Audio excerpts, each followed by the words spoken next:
Esri Dax is a member of the House of Martok. Keiko O'Brien whipped up some crab rolls for Bashir, and Colonel Kira does her best Luarin impression. Hello, everybody, and welcome to The Seventh Rule with Sirach Lofton. Hello, hello. My name is Ryan T. Huss. Today we're doing a review of Deep Space Nine, Season 7, Episode 22 already, entitled Tacking into the Wind, written by Ronald D. Moore, directed by Michael Vehar. This was May 12th, 1999. Where were you? We have a very special guest today, Luarin herself, Kitty SWINK. Hi. Hello, hello, Yay. hello. Awesome. We've been waiting 173 episodes to have you. Or is it 170? Yes. Oh, no, 22 of season 7. That's what I got. Well, you also got, and we can talk about this a little bit later, but you also got season 2, a season 2 episode. What was that? It was like season 2, episode 9 or 10, I think. Yep, Sanctuary. There it is.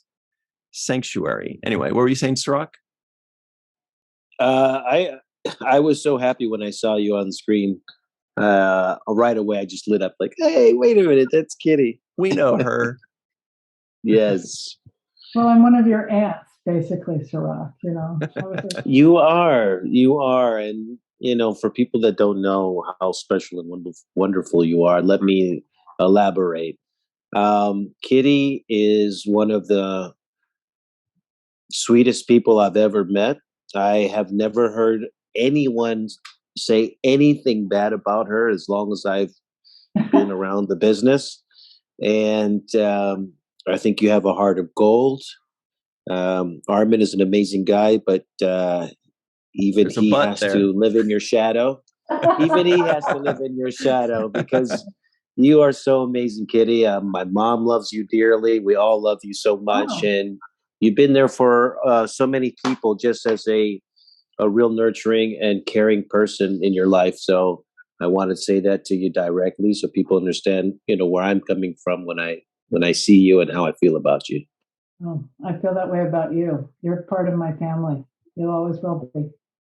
You've always treated me like that. And I think that's one of the great qualities that you have is that you are so nurturing and you're so loving and caring and compassionate, which is kind of the exact opposite of the character you're playing. What a segue. There it is. What a professional. Secret evil bitch is what you're trying to say?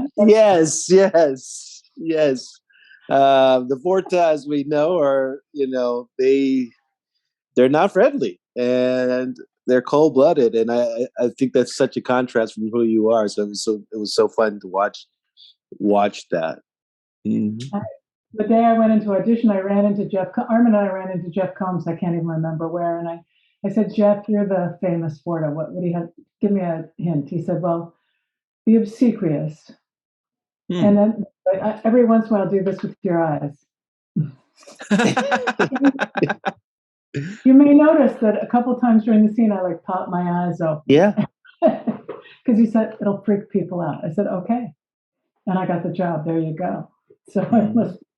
And then when Kira did her Vorta, her Luarin version, Armin said, "Oh, she's not as evil as you." No, it's not as evil. Mm-mm. No, she's not. She was way too nice. I think she gave a greeting or something. You were not giving out greetings. And everybody at home, if you're like me and we're like, wait, obsequious. That was middle school, but I don't remember what it means. I got your back. I looked it up. Okay. Obedient or attentive to an excessive or servile degree. That is a That's very Wayun thing. Yeah, that's perfect. And I was watching you and trying to figure what you were pulling from to play this character, because we've seen a lot of Vorta and they do have kind of a common thread, but they're all very different from one another still. And you clearly played that like you were a Vorta. It was clear you were playing a Vorta, but you were your own Vorta. You weren't just doing a Jeffrey Combs' impression because he's been in 20 episodes. You said, okay, I got it. I understand the kind of character he played, and here's my version of that. Can you tell us a bit, if you remember, what that process was like?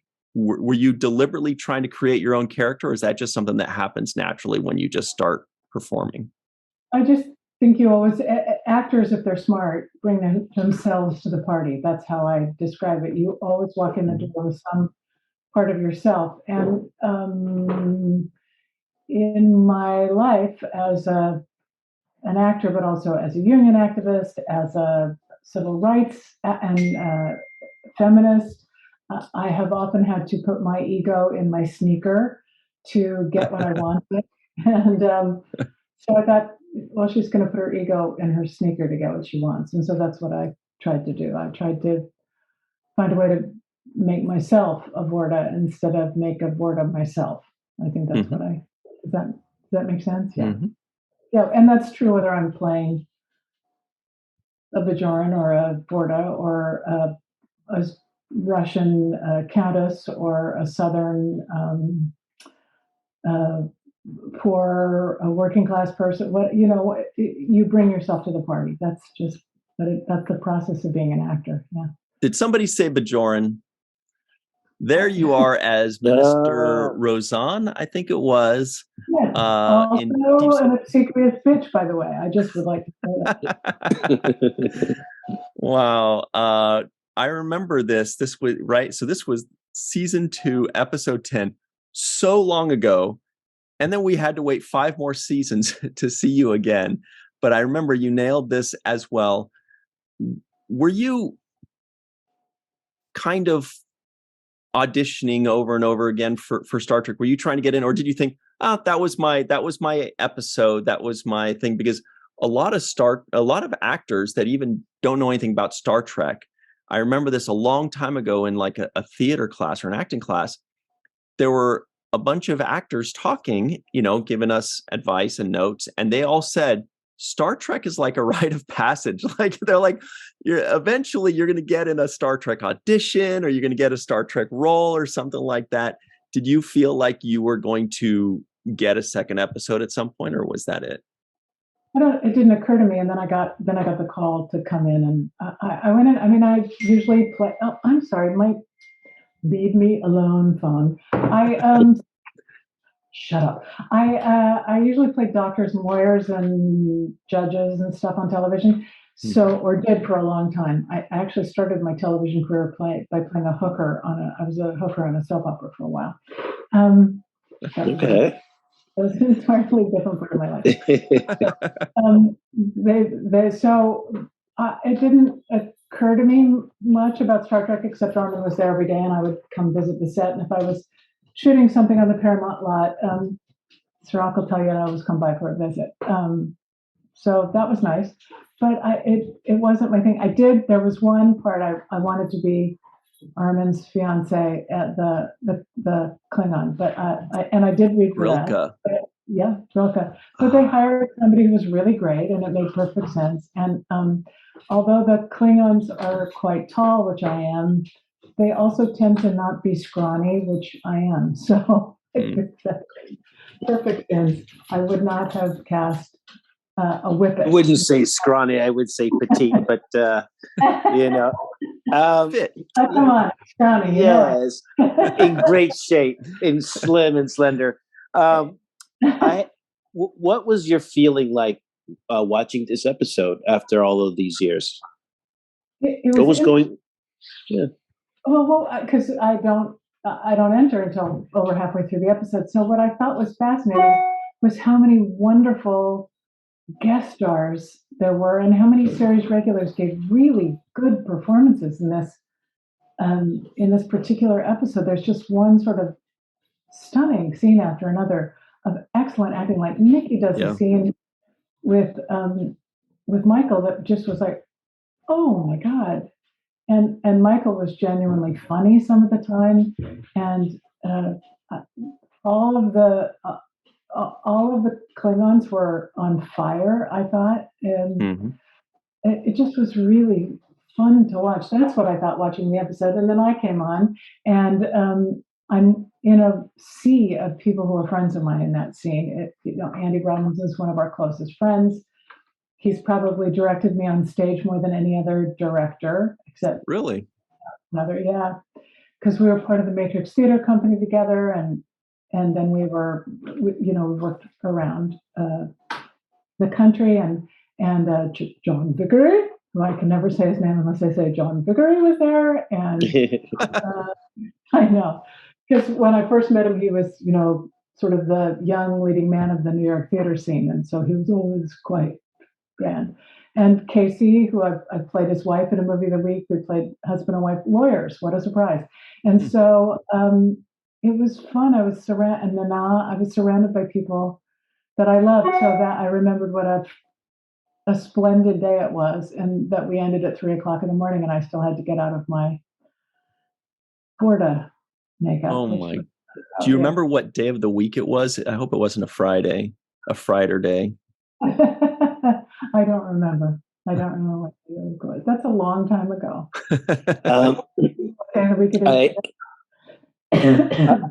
I thought it was clever that the way Ronald Moore wrote it, it was that the founder that comes in that you acknowledge. And by the way, one of the things I thought you did exceptionally well as your portrayal of the Vorta was the balance between the superiority that they resonate and also the subservience to the founders that they obsequiousness.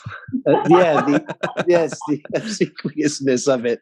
Of course. So the balance there, and I thought that's the Vorta right there. I thought you really captured that spirit of how they balance and navigate through that. But as far as the writing, I thought it was clever for Odo to pretend to be one of the founders and come into the room in that moment. And as I was watching that scene, I was thinking of Renee, and you're having the chance to work with all of the people, like you said, that are your friends, but yet Armin isn't in this episode at all, and so you didn't really work with him. And I thought that was also kind of funny that you're scheduled to be on the set on days that he's basically not in this episode. Was that by design, Kitty? Was that in your contract? We were trying to keep it separated. Armin and I worked together a lot, but never on Star Trek. Isn't that interesting? Yeah. I'm trying to think. I was a recurring character on one show where he came to do an episode where we were both working the same day, but not on the not in the same scene. We just, where we are sort of at home, we never seem to work together, except at PS, which is the theater that I used to be the artistic director of. We sometimes work together, which is divine. I love working with him. He's the best. Who doesn't? God, what an angel. Yeah. And genius. And Sirach, I know what you were thinking, because I was thinking the same thing. When Kitty's character shows up, really kind of chewing up the scenery, we're really getting into it, and then she's dead, and we're like, wait, we were just getting into this new character, and you kind of get the feeling, even though I've seen this before and I remember seeing it a long time ago, but I still felt like I was being led to believe, okay, we're establishing this new character. Ooh, this is an interesting Vorta. Oh, she has her own type and feel and personality and angle to her. And then wait, that's it. And I was expecting and feeling like there should be, more of you for the next few seasons. I don't know if Sirach, you felt the same way, but I feel like we all kind of did when we watched it. But there are no more seasons. There was 5 episodes after that one. So yeah, but you would have taken it. There are new Star Trek shows, and you can replicate Vorta. I'm just saying. Yeah. Mm-hmm. Once they get the replicator back online, it's a little it's not functioning properly right now. But I have to say that. Wait, I just wanted to say the one other thing is it was hard to watch Renee's character fall apart. Man, I thought the same thing, and it must have been so difficult for the two of you, having watched that, being good friends of his. But when that scene came up, and we're going to talk about that a little bit on the second segment, but I was like, God, that must be so hard to watch. Well, he was the model for how to end your life, in terms of how the sort of grace with which he ended life, talking to everybody every day and emailing and being funny and living every day he was alive. But then watching this deterioration on camera was tough. Yeah, it was hard. Mm-hmm. Yeah, and his kind of character almost emulates who he is as a person, in the way that he had this pride about how he wanted to go out. And I thought the scene between Andrew Robinson and him was like one of the best scenes in this episode. It was when he says to him, I don't want pity from the girl that I love, from the woman that I love, so I definitely don't want pity from you. And I was like, wow, that scene I was moved by it. And actually watched. It's gone. Okay. Actually, watching this episode, one of the things stood out to me was the eyes. And I think all of you in this episode, from the Klingons to your character, really expressed so much with the eyes. And I was really captivated with the eyes. I don't know if Mike Vehar was choosing to do more close-up work, but I felt like he was capturing a lot of the emotions in the eyes in this episode. There were a lot of close-ups, weren't there? It was fascinating how many close-ups there were. And I just think if you're under all that stuff, the thing that you can use is your eye. I mean, if the eyes are the windows to your soul, in this case, that's the only window you've got. So I think we were all using that a lot. I mean, I purposely used it a lot, partially because of Jeff's funny comment, but also because it just worked with that. It works. Also, I had blue eyes, which is how to have purple blue eyes when you go through life with green eyes is kind of a trip. You become entranced with them. But yeah, it was. And Ron wrote a script that sort of begged for people to come in close. It's a fantastic script. He really wrote a great script. Yeah. He always does, doesn't he? We're always singing that guy's praises. He's unbelievable. Yeah, he's magic, and he's magic for actors, and I'm sure you felt that way when you did his scripts too, Saraf. But you just could kind of fall into them. They allow you to be human, no matter what sort of alien form you're taking. He demands that you be human, and I think you're right. The eyes do it. Yeah. Yeah, and his ability to capture what he wants to say with the language. I think his words are just beautiful. The dialogue that he comes up with is just fabulous. What was, now this is season 7. What was the feeling like in the household now that you're 7 seasons in, 22 episodes, it's all wrapping up? Was it like, okay, this is taking its toll on our family, and the work that has been put in has been exhaustive? Or was there like a celebration of we get to finally unwind a little bit? Or was there a sadness that this thing is ending? How did you kind of approach it as a household? I think it was all those things. It was all those things. Armin was doing Buffy at the same time, and I was doing a show called Total Security. So we were both working. Armin was sometimes working around the clock, and I was did some episodes of Total Security, but I was trailing the directors. So neither of us were ever home. So it was nice at the end of that to have that breathing room to see each other again. We have a long marriage. So even at that point, it had been a long marriage. But we probably have been married 20 years over 20 years at that point. So,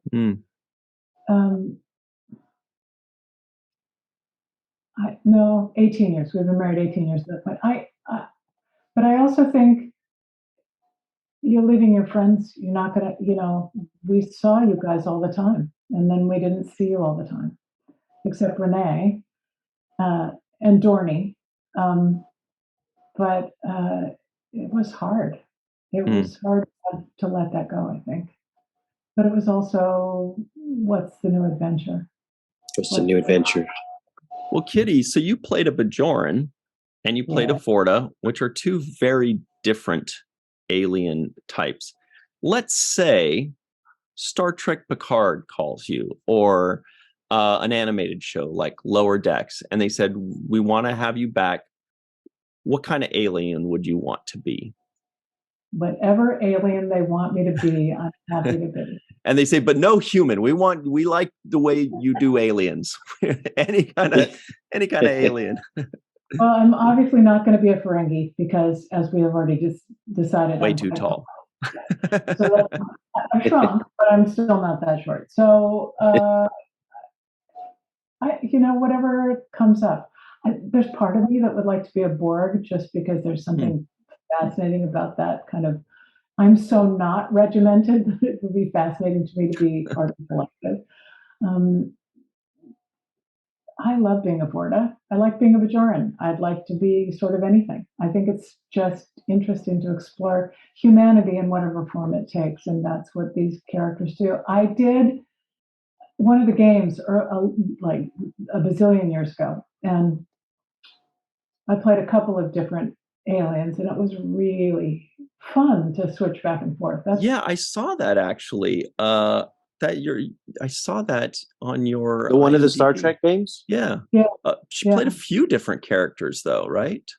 Yeah, and Paul Lighting, who was in the booth right before me, he's the one who did I don't know if it was Deep Space Nine. He did one or two of the other shows anyway.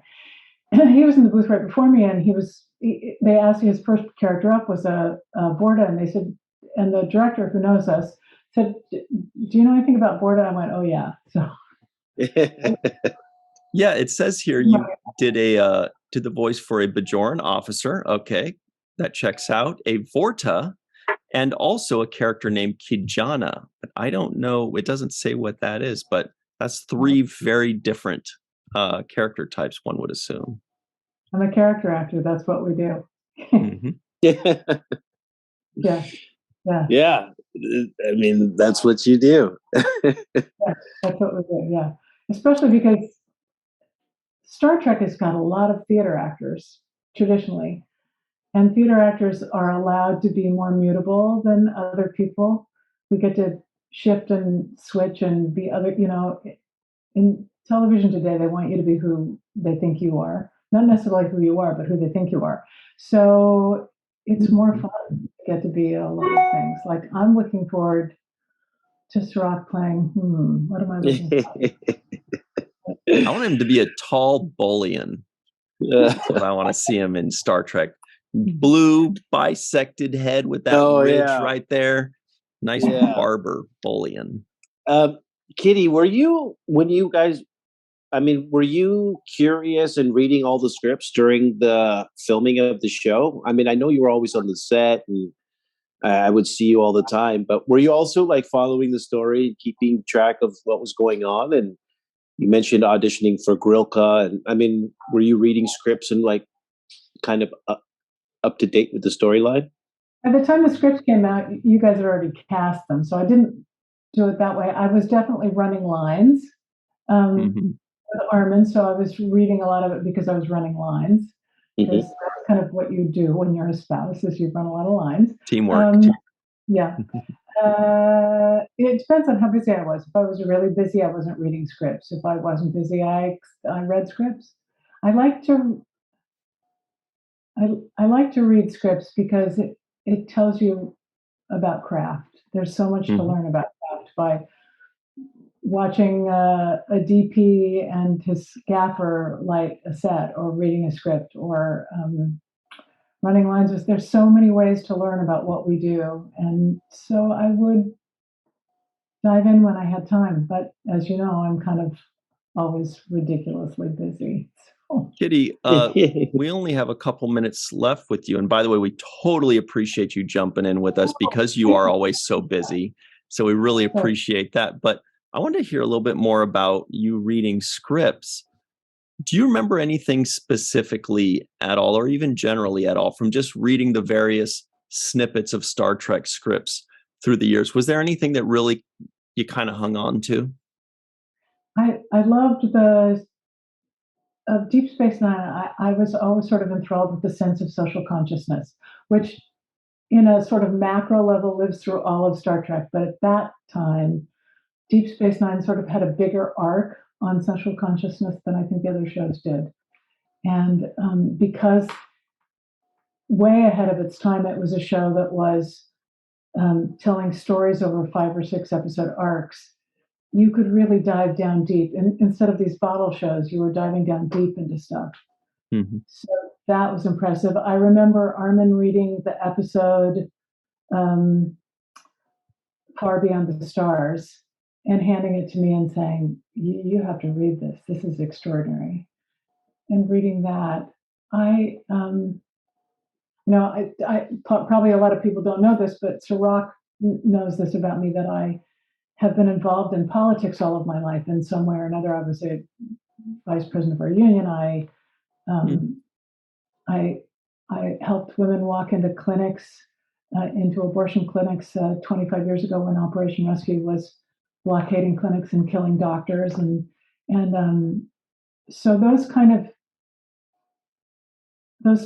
of big issues about who people are and what they're allowed to be or not allowed to be by their society thrilled me. And I thought Deep Space Nine, I would follow it heavily because of how informed it was about that. And I remember Avery and I talking early on in the show, and him having a real sense of, I have an obligation here to make stories about what I think is right. And I appreciated that. So yeah, that's what I remember.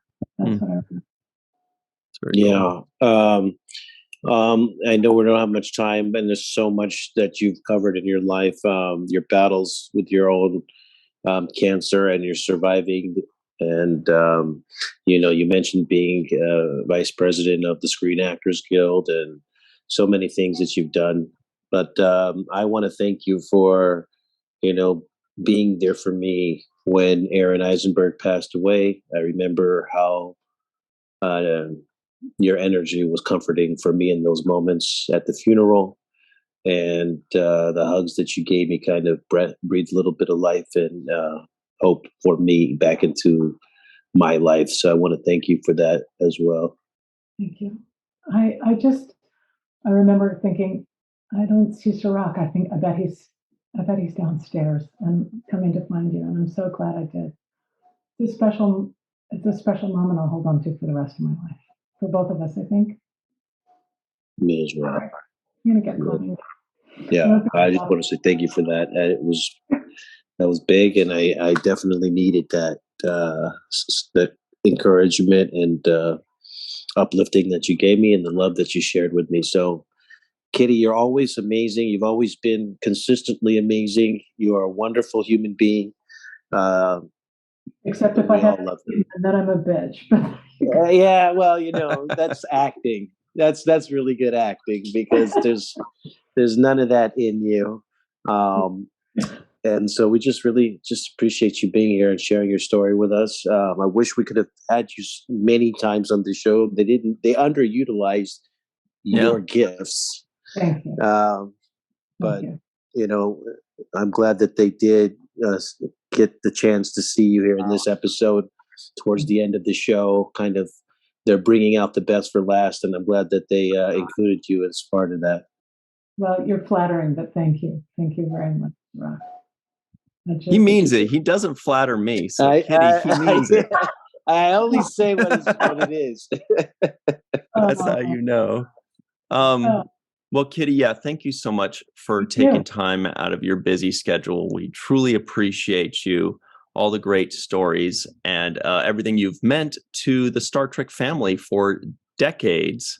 It feels like you were just so much more a part of Deep Space Nine, just because you really were behind the scenes, so much more a part of Deep Space Nine. We saw you in 2 episodes, but it feels like Kitty is like an integral part of the family, right?